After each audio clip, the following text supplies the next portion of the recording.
Hey, what's up there? Let me talk to you. I know this is a pretty late video. I don't usually upload videos pretty much at this around this hour, and it's around Monday Night Raw time. So you can use this video. This video is going to be pretty long, so you could use this for like a background when you watch a Monday Night Raw. You can watch this while you don't like a segment of Monday Night Raw. Do whatever you want to do. It's up to you. You're pretty much the authority. So pretty much what I got right down now, right, is a 15v15 man battle royal over the top. I got in the mood for the Royal Rumble, so I decided, it's Royal Rumble time. Put in like a little creative. I don't think anybody's ever done this before. A 15 versus 15 TNA versus Impact Wrestling battle royal. So this is going to be interesting. But this majority of the videos is going to be me talking about for 15 minutes of Homecoming, and then 15 minutes of about how TNA went from GFW to Impact Wrestling. So you could use this, like I said, you could use this if you want to watch this for the review, or if you want to watch this for me talking about TNA. It's up to you. So let's get right down to the business for the review of TNA for Homecoming that happened yesterday. So Impact Wrestling's own first ever of 2019's Homecoming was definitely something that felt close to home. They went up the right track with the pay-per-view. I liked it. It was enjoyable. It was entertaining to watch. Some certain matches that I didn't really find out, but it was still enjoyable to watch. You can't just like bounce off a pay-per-view just because you don't like a certain match or certain segment. You got to keep on going on and on. You know what I'm saying? So let's get right down to the matches. This is pretty much just a spoiler-free until after I review and done that. We're going to get to the spoilers. So we get to Trey Miguel versus Rich Swann versus Jake Christ, I think. Yeah. Versus, I think Matt Sydal was in it. I don't know. But it was the X Division match for an Ultimate X match for the X Division title. Oh, and also, by the way, I'm probably going to be doing commentary for this match as well. John Morrison coming out. Johnny Mundo, Johnny Impact, #1. So I didn't really get to watch that part of the match because I was getting food and I missed the mojo of the match. So I heard it was pretty good, so I got to watch it earlier, and it was actually pretty good. It was a pretty good match. Congratulations to Rich Swann procuring the X Division title of the world. Next up was Allie and Su Yung versus Jordynne Grace and Kiera Hogan.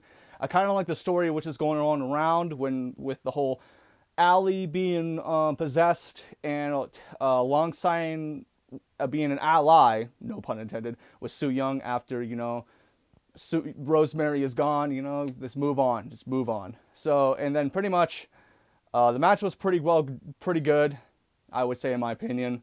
Tag team matches usually don't really have a sort of feeling anymore nowadays. Maybe just as a certain promotion, but it feels like a sleeper matches sometimes with tag team matches. But this tag team match was pretty good. As long as it has story. Oh wait, was this number 2? Is this number 2? Who is it?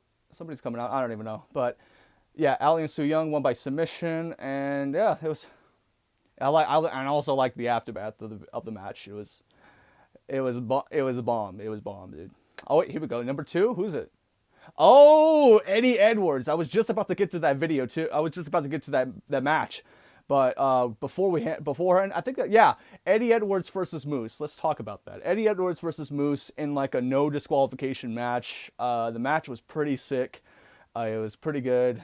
I like the whole style of Eddie Edwards. He reminds me of a Dean Ambrose type back in like after the Shield, like the 2015 Dean Ambrose. But he's more violent. He's trying to be like the passing of the torch for Tommy Dreamer, like how he was back in ECW, like kind of like Tommy Dreamer and Raven. Sami Callihan and Eddie Edwards hits that close to home coming. You get the point. Speaking of Sami Callihan versus Willie Mack, of course, like I said, very good match. I like the chemistry between the two. It was spot on pretty well. Here's a Monsters Ball, which I haven't really experienced a Monsters Ball, very good Monsters Ball in a very long time. The last one was like Mia Yim versus Rosemary 2017. The rest with Abyss, though, has been you know what I mean? But the very last Abyss match that was a Monsters Ball that was really good was like the Tag Team Warfare Monsters Ball back at Bound for Glory 2008. The spot when Dudley Boys put him through the table, through fire, and he was like rolling around. That was pretty crazy. But that one was pretty cool. Eli Drake versus Abyss. Eli Drake, going through some thumbtacks to cock teasing Janice, and a lot of other stuff. The match was pretty good as well. It was pretty cool. It was an average match. Let's just say it's just an average match. Oh yeah, by the way, Eric Young is number 3. Let's see here. Oh yeah, Tessa Blanchard versus Taya Valkyrie. Now that match right there was pretty good. Two classy ladies, they're very good athletes, performers, and congratulations to Taya Valkyrie for winning the championship. She well deserved it after, a lot of struggles of trying to get into TNA and, not struggles, but like visa issues with their whole other feud. And, it was like a up and down, but I like how she changed her gimmick from like a Vidalok, for she was like a Valhalla, like a ice princess, to like a Thunder Goddess, to a Veda Loca. She's like kind of like her gimmick in AAA and Lucha Underground. And then what other match have I forgot about? Oh yeah, I'm trying to think. Oh yeah, that's right. Pentagon and Phoenix versus the LAX for the tag team titles. Very good match, of course. Those two really put on a good match, of course, especially Santana versus Phoenix in an episode of TNA of Impact Wrestling. It was that match went hard. This match went hard as well. I liked it. And then the main event, Johnny Impact, versus Brian Cage for the Impact Heavyweight title. I call it Impact Heavyweight title. Impact Championship, you get the point. So that match was pretty good. It was pretty good. I like the flow between a high flyer versus a grappler. I don't know what type. Grappler, a heavy man. He's a heavyweight. Yeah, he's pretty much a heavyweight. But the match was pretty good. The aftermath of the match was pretty crazy.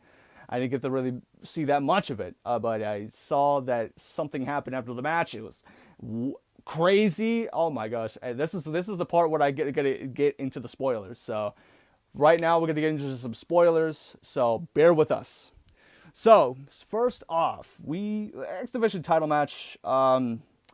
Yeah, I'm not gonna really get down to that one, honestly. Probably not gonna do that. But all right, let's get to the match that I did see. Allie and Su Yung versus Jordan Grace and Kiera Hogan.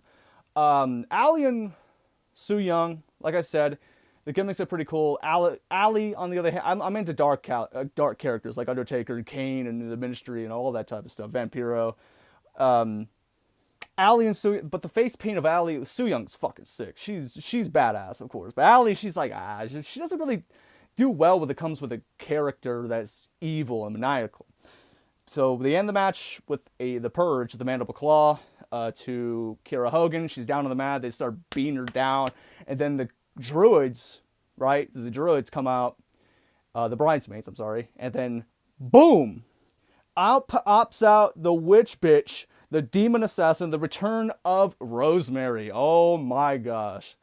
She looks sicker than ever, I would say. She comes down to the ring. She looks dead in the eyes of Su Yung, wants to tear her head off. The Bridesmaids try to fight her off. Boom, Rosemary with forearms everywhere. Tosses Su Yung over to the Bridesmaids, and then sees Allie, who's changed.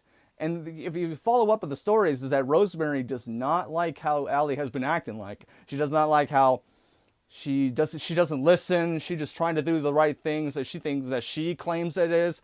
And then she goes over to him, goes over to her. They both crawl and they do like a freaky type of walk. Like a freaky, like a crawling over to each other, pat to the back, and then Allie just refuses, resilient. She goes out. She's out of the ring. Next up is Eddie Edwards versus Moose. Eddie Edwards versus Moose, crazy match. The guardrails are always going to be played into a matchup, of course. Eddie Edwards, then his wife comes along. I'm thinking the wife is going to be alongside it with Killer Cross and Moose, you know how it is. I've always had that imagination of like, what would happen if Eddie Edwards' wife betrays Eddie Edwards? But this time, she comes out and starts whacking across the skull of Moose, and it was just crazy. That was just, oh my gosh, this right into the cross of the skull. He goes, and then that's the finish of the match. I like the finish of the match. That was pretty cool. Then we had the next match, which was Sami Callihan versus Willie Mack. Like I said, and then it ended with a stunner. Sami Callihan goes down. They both have exchanging blows. Boom, boom, boom, and then hits the stunner. No, yeah, Sami Callihan won. Yeah, Sami Callihan beats Willie Mack with a pile driver. 1, 2, 3, done. And then we next get to the Monsters Ball match. It was actually surprisingly good. Eli Drake versus Abyss. Okay. Eli Drake proved to me that he can do whatever type of match that he could possibly do. He could do a steel cage match. He could do a normal match. He could do a tag match. He can even do a Monsters Ball. He could even be back at the tag team Apocalypto. I don't know if he actually was there. But the case is, he could do anything. I like Eli Drake. I like his gimmick. Yeah, if you don't like his gimmick, yeah, you're a dummy. Yeah. And that's just the fact of life, too, literally. Eli Drake is a great performer. He did so well with Abyss. Abyss is pushing over talent like how every other old guy should do. You were a guy of the past. You were doing stuff that the past person wanted you to do. Pass over the torch, put over young talent. Abyss was young talent, and then they were doing a lot of other crazy stuff. The belly to back suplex off the apron through tables. That was crazy. That was just insane.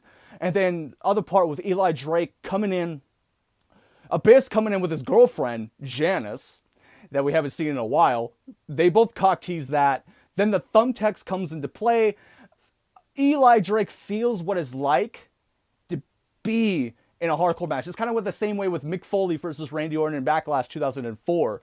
Randy Orton felt pain. He felt what it was like to be a sadistic, egomaniacal, barbaric guy.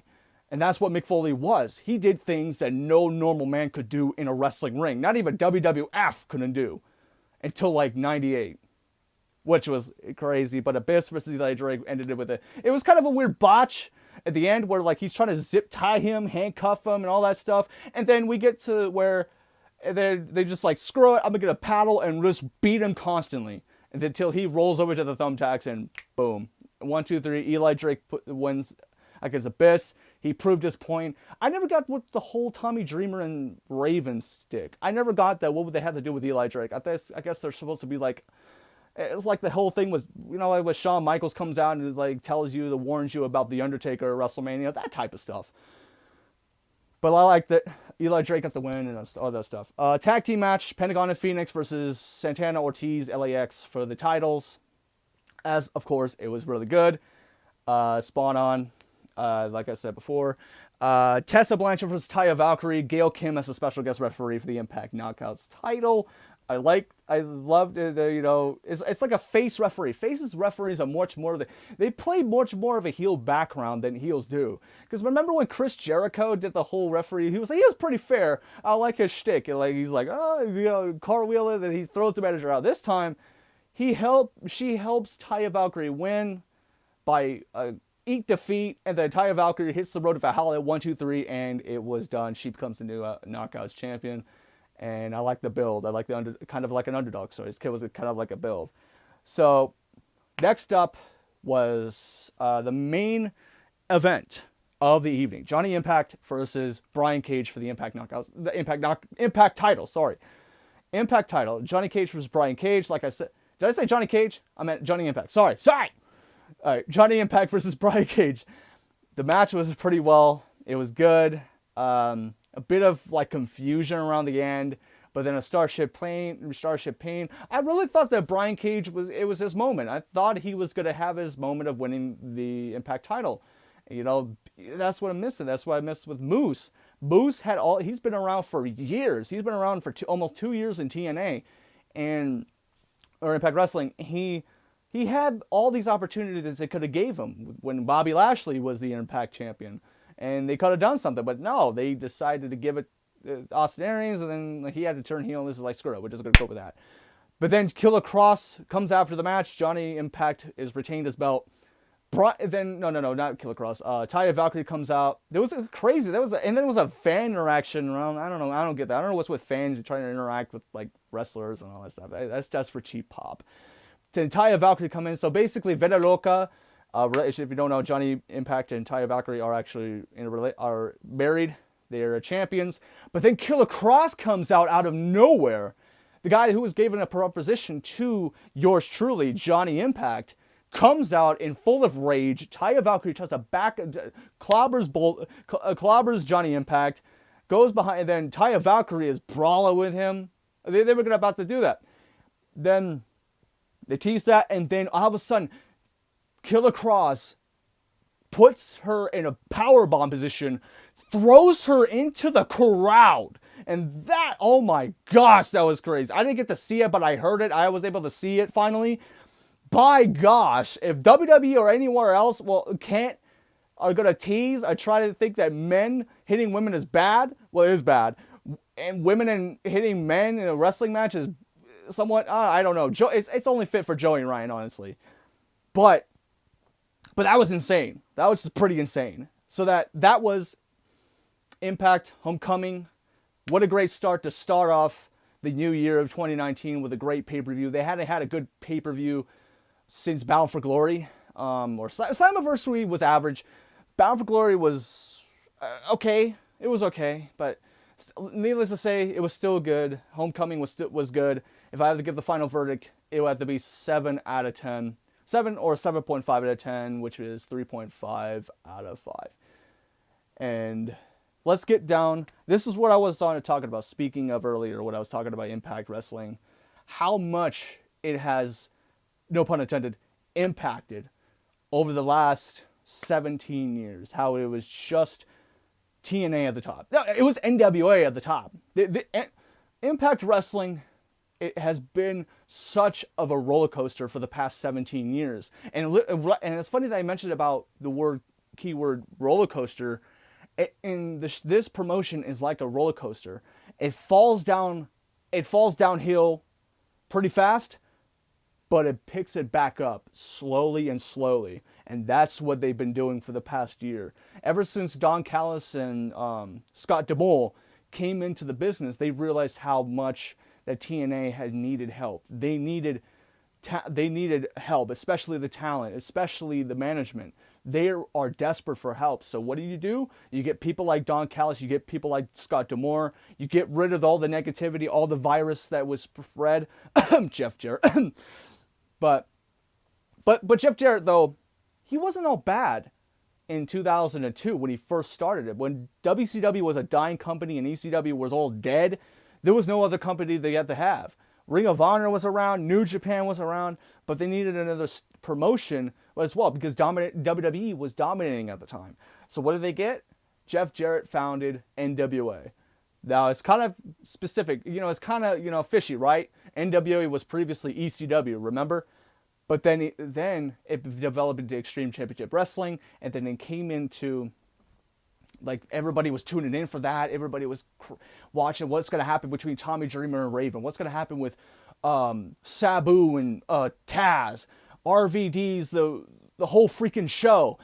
That's what reminds me of TNA. TNA is kind of like that, where they brought guys in from WWE, and it's kind of crazy too, because TNA was like it went from having guys from WWE like Booker T, Kurt Angle, Christian, guys like them coming into the business, and you got other WCW guys like Sting, Kevin Nash, Booker T, Scott Steiner, coming into the business and helping these young guys out because they can't just do it on their own because nobody's going to know who they are. They can do it on their own, but you need like a pushover. You need a torch that needs to be lit so that they can hand it over to the guy who is young, and then when they're at their own time, not in their prime anymore, they could do it for the future. And that's what ECW kind of reminds me of TNA, or TNA reminds me of ECW. Jeff Jarrett did a really good job around 2002.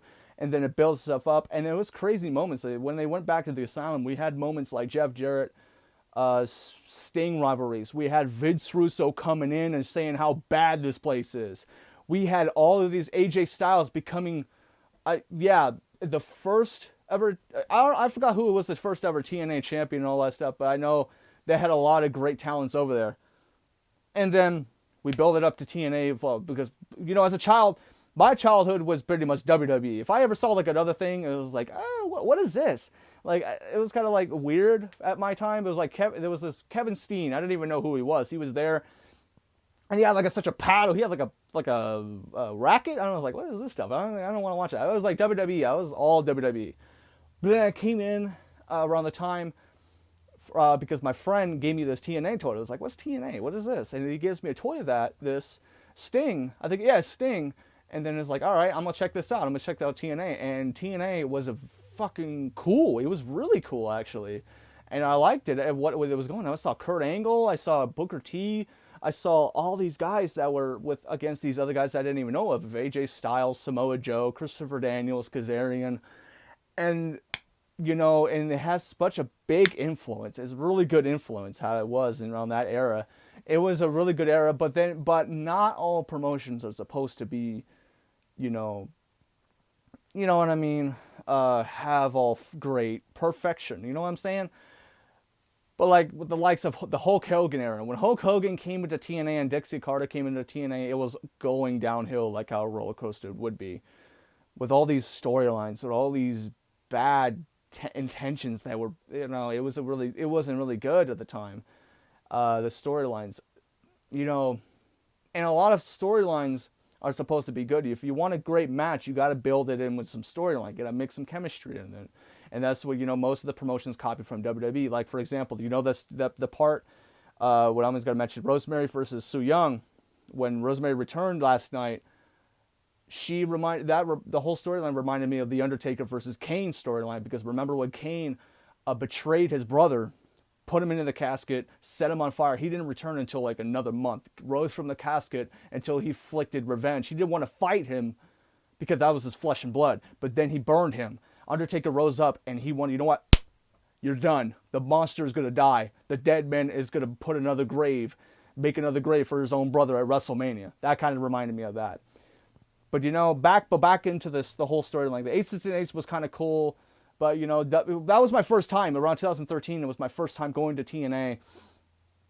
And you see, I was there live. There was some cool matches that I saw. There was a Battle Royal as well for the Bound for Glory series. There was Chris Sabin versus Austin Aries for the X Division title. That was awesome. Gail Kim versus Taryn Terrell in the ladder match. That was awesome. There was some good moments on there, too. That was pretty cool. But then we get into the Billy Corgan era. Billy Corgan era was like, it was picking us back up. That was picking us back up. There was some good moments. Bobby Lashley was champion. The broken gimmick came in around, and that was that was cool moments. Him for Delete versus Decay, the Apocalypto, the final deletion match with Jeff Hardy and Matt. That was all cool moments. I like that 2016. I'm sorry. But then Billy Corgan left, and Jeff Jarrett came along with GFW. There was a lot, and there was a problem with there. It's not all flaws. TNA had this whole. It was like a mix and match. Like they weren't folding their laundry pretty well. It was all messy. There was no direction. It was bad. It's like watching a movie that you expected it to be good, but then the director, you watch it through the whole movie, it just goes to like a confusion and what's going on. And that was how it reminded me of Jeff Jarrett and how when he was around and everything else. There was it wasn't the talent that was their fault.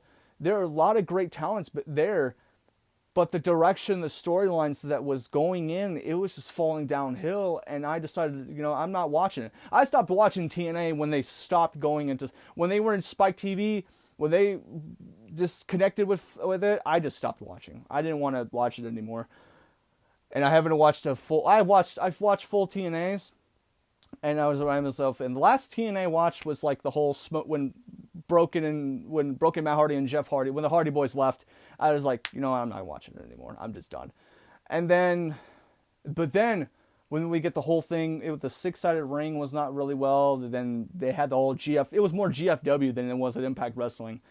and a lot of stuff that was just not going so well. The talents that were dominant. They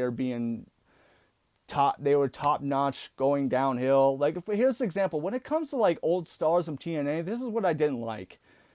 When you have somebody like AJ Styles, who was there for a long time, and you had him be one of the best performers there in TNA history, who had a lot of success, a lot of legacy, and you have him against Brutus Magnus for the title, an undisputed title, and you have those two, and then you disrespect AJ Styles by having such a the way they did it. It was the way they did it. Like, they did it the same way with James Storm too. American Top Team and Bobby Lashley. They disrespected James Storm. They disrespected AJ Styles. EC3 beat Sting. I think he left. It wasn't that bad. But, that's what they did with James Storm. He had to go, but they do it in a way of like, you know what? Pass the torch. They'll move on. Bobby Lashley versus Brian Cage, though. Bobo, the way he was set up, it was pretty nice. Brian Cage overpowering Bobby Lashley. It's like, he's the pass of the torch. By the way, Brian Cage has been in this for like a pretty long time with his Royal Rumble, by the way. A lot of people has been in eliminations. There's been more Impact guys than there's been TNA guys. So, but right back with Scott. But then when I heard Scott D'Amore and Don Callis was going to take over, I was feeling like, okay, don't tell me, just show me. Show me that you can really put into work into this company, because this company it's sinking ship. The ship is sinking, and there's no captain to bring it back up that's worthy enough. And then these two guys came in, and then everything is flowing down slowly. They did it in a slow process. They did not. Now we're in the predicament where we're not only just in Orlando, Florida with fake fans. We're in other places like Nashville, Tennessee, Las Vegas, Nevada, which will be in February. They're doing tapings right now as we speak. And that's the direction that we need to have right now. And also, I could finally watch TNA now because they're going to be on Twitch, which is awesome. I haven't seen a full TNA pay-per-view, not full TNA pay-per-view, but a full TNA show in a long time. And I feel this is the step they need to make. The longer they keep these guys here, the more that TNA will be able to do more and more with their fans and do more and more with their talents and everything else. And it's such a crazy, and I mentioned before earlier that TNA had all these guys from WWE or WCW help out the guys that were, we had a lot of great storylines with it, and a lot of great matches, historic matches with AJ Styles versus Christopher Daniels versus Samoa Joe. Those are some impactful matches. And you got guys, Jeff Jarrett versus Sting is a remarkable match. The matches with Kurt Angle versus Samoa Joe, Christian Cage, versus Rhino. Those were the days. I even got my own TNA Impact the video game like 10 years ago. And I haven't even played it since, and it was so fun. Midway did a fantastic job. Everybody can say whatever they want. They can say like, it's bad, blah, blah, blah. And but it was fun for me. It was fun. Midway games make some fun games. And speaking of passing the torch, speaking of like young guys, Abyss, dude. He's like a reminder, you're a mark when you're talking about, he reminds me of Kane, Honestly, when I first saw him in like a random AAA event, because I watched it from like a rare time, like a month or something, this guy came on there, I thought he was Kane. I thought he was legit Kane. But then he wasn't, and I started watching TNA years later, and I saw this guy could do some hardcore stuff. He could do some cool stuff. I like Abyss. He's a monster. I like dark. He's not much of a dark character, but he was like a big raging Hulk, like a Bane, and he just trembles on everyone. And I like characters, but I also like the matches as well. And then we could get, that's what wrestling is missing. It's missing characters, some good characters. You see of other promotions, they're more of like, we're just pretty much my real life stuff. Like WWE's kind of like that. We need characters. And that's what other promotions miss. I'm not saying TNA is doing that as well. All promotions are like that. But I'm just saying, if we flow in some characters, some gimmicks, maybe kayfabe wouldn't be dead, if you know what I'm saying. But funny that I mentioned that. And then now we got guys like Pentagon Jr., Phoenix, Willie Mack, Rich Swann, Sami Callihan. We have all of these guys from other promotions like New Japan Pro Wrestling, MLW, Ring of Honor. We have Moose from Ring of Honor, by the way. We have all these guys from all these promotions. The AAA had Phantasma, Texano. They have Pagano of all people, dude. They have all these guys there from AAA of all these promotions, and back then it was just mostly WWE guys. I'm not saying WWE guys are not in here. They're still like Austin Aries and well, I don't know about him, but Matt Seidel's still there. And we have that much, not have that much because it's more of like a new era of TNA, of Impact Wrestling. They want to shade off. They could always say what they want. They always say like, oh, TNA is not, oh, we're not, TNA anymore. We're Impact Wrestling, dude. If it wasn't for TNA, bro, like, you were TNA before. Come on, what are you talking about? That was just a joke on Kurt Angle's part, you know what I'm saying? But needless to say, the more, like I said before, TNA needs a direction. They need a leader. You can't have a pack without a leader. It just wouldn't make sense. And the talent is such amazing. Mostly the talent is that people watch it for the knockouts, not because of the features, because they bring out more storylines. Like I mentioned before, Ali and Su Yung, Rosemary thing, or Tessa Blanchard, Taya Valkyrie. That's a good one.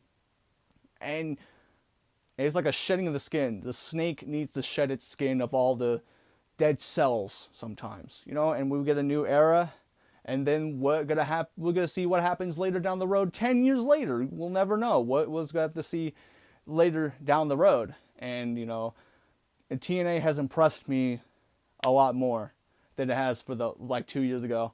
I didn't trust it. I was, like I said before, you want to make an improvement, you want to make a success, you want to make a great life for everybody. Show them that you really mean it. Do whatever it takes to get them back on track, and then you might have a successful line down the road, because that's what TNA needs to be back, because nobody cared about TNA back when Hulk Hogan was around, or Dixie Carter, maybe a little bit with Bailey Corgan, but not with Jeff Jarrett. They were losing viewers because of the directions they were going. And now it's back to where it was. Even crazy that there was rumors that Chris Jericho was going to be at Bound for Glory, because Chris Jericho's always said that he would love to wrestle at Impact Wrestling, but he's never get a chance to. Maybe we'll see it maybe in the future, but other than that, dude, look at this start out match right here. Number 30, Pentagon Jr. I was talking about. Phoenix is gone. Sami Callihan is. You remember this feud? Sami Callihan, Pentagon Jr. They had a great ass rivalry. The sickest matches I've seen from Slammiversary with that OVE rules match. The sickles and stuff. They had the last barbed wire massacre match. Remember I talked about 2 years ago. That was a crazy ass match. They could have a great match. It's just you need to work on your booking. You need to work on your. I'm not trying to say like, hey, you should do this or that. I'm not trying to force you, but I'm just saying, it's all about the audience, what they want to see. If they want to see what they want to see, then they want to see.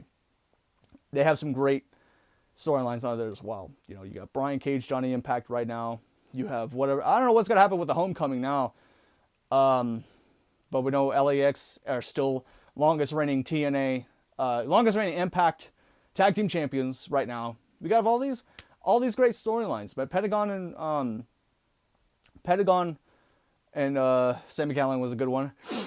But I felt like ever since Sami Callihan brought in this movement where he didn't give a damn, where he will work anywhere that he damn well pleases. He can work New Japan. He'll work Ring of Honor. Not Ring of Honor, but he'll work Lucha Underground. He'll work anywhere, just pretty much anywhere. And by the way, he's gone. Final four: Sami Callihan, Christian, Matt Sydal, and Pentagon. And look at this. Now we're in the final three: Matt Sydal, Christian, and Pentagon. Let's see who's gonna win this one. Oh my goodness! Christian is just taunting his ass off right now. But I hope TNA comes up. I hope TNA stays the way it stays. It should have always been. Wait a minute. Christian could eliminate Pentagon Jr.